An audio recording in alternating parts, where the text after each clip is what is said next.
बिस्मिल्लाहिर्रहमानिर्रहीम। अस्सलाम वालेकुम स्टूडेंट्स।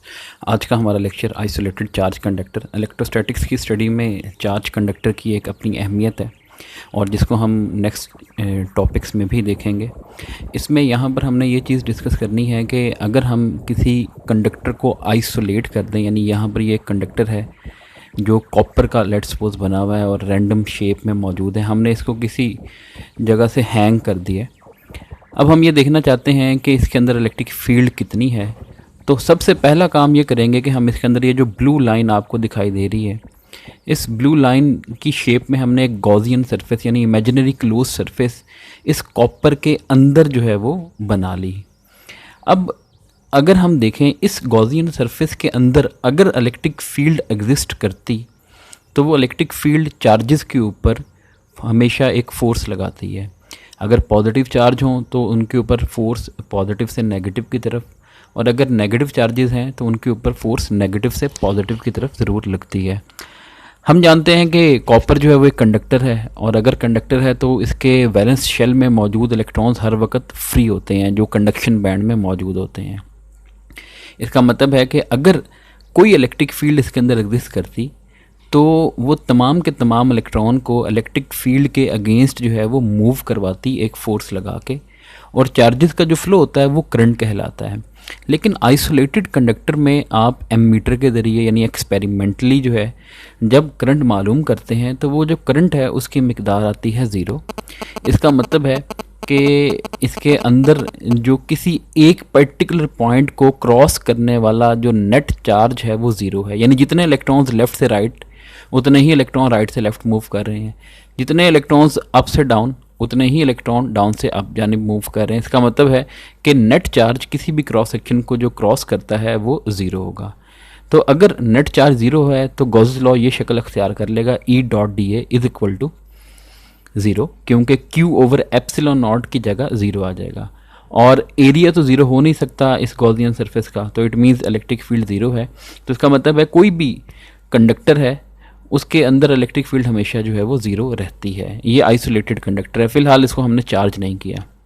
अब हम एग्जांपल लेते हैं कि हम इस आइसोलेटेड कंडक्टर के अंदर जो है वो एक कुछ चार्ज एक्सेस चार्ज, यानी एक तो वो चार्ज है जो इसके अंदर मौजूद है, क्योंकि हम जानते हैं कि हर चीज़ एटम या मॉलिक्यूल से मिलकर बनी है, तो नेट चार्ज इसके अंदर ज़ीरो होगा, यानी जितना पॉजिटिव चार्ज है उतना ही इसके अंदर नेगेटिव चार्ज मौजूद है। अब हम एक एक्स्ट्रा चार्ज जो है एक्सेस चार्ज उठा के इसके ऊपर प्लेस करते हैं। हमने ये कहा था कि जो चार्ज होता है एक्चुअली में वो क्वांटाइज्ड होता है और आप इसको इस फॉर्म में लिख सकते हैं। तो इसका मतलब है कि ये छोटे छोटे पॉइंट्स चार्जेस की शक्ल में होगा जो आप एक्सेस चार्ज प्लेस करेंगे। अब वो सारे के सारे पॉइंट चार्जेस एक दूसरे को रिपेल करेंगे। तो पहला काम ये होगा कि रिपल्शन की वजह से वो जो चार्ज है वो एक दूसरे से दूर हटना शुरू हो जाएंगे।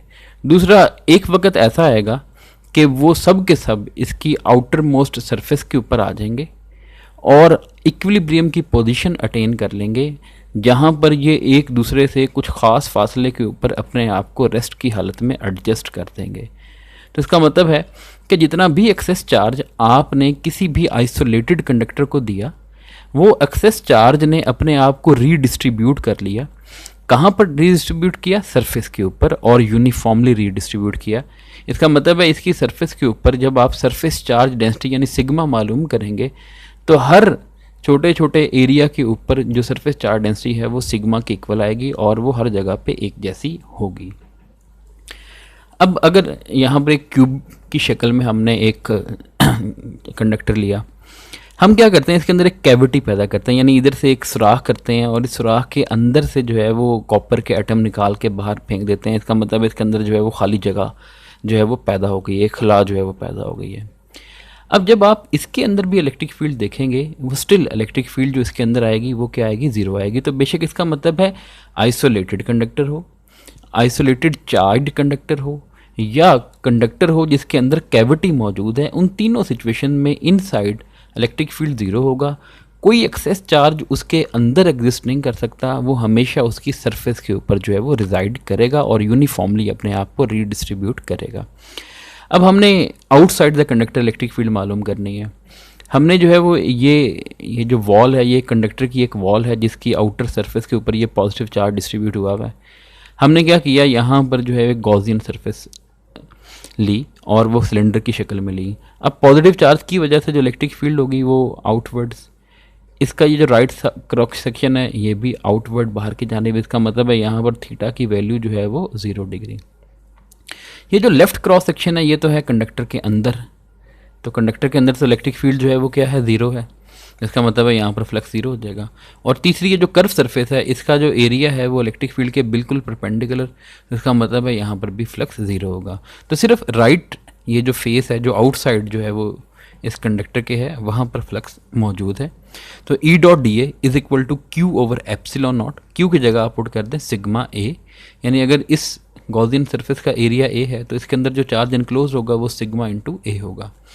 तो E dot D A, theta 0 था, E D A cos of 0 is equal to sigma A over epsilon nought, cos of 0 1 हो जाएगा, डी ए की इंटीग्रेशन ए आ जाएगी और ए से कैंसिल हो जाएगा, तो ये हमारे पास इलेक्ट्रिक फील्ड आ जाएगी सिग्मा ओवर एप्सिलॉन नॉट। लेकिन ये जो इलेक्ट्रिक फील्ड है ये सिर्फ वहाँ पर होगी जस्ट आउटसाइड द कंडक्टर, बिल्कुल कंडक्टर के बाहर अगर आप देखेंगे तो ऐसा सिचुएशन होगी। लेकिन अगर आप कंडक्टर से एक कंसिडरेबल फासले पे चले जाएंगे तो उस वक्त ये फील्ड थोड़ी सी जो है वो डिक्रीज़ करेगी और वो आर स्क्वायर के इन्वर्सली प्रोपोर्शनल होगी, यानी वहाँ पर चार्ज स्फेरिकल शेल जैसा जो है वो ये एक बिहेवियर शो करेगी।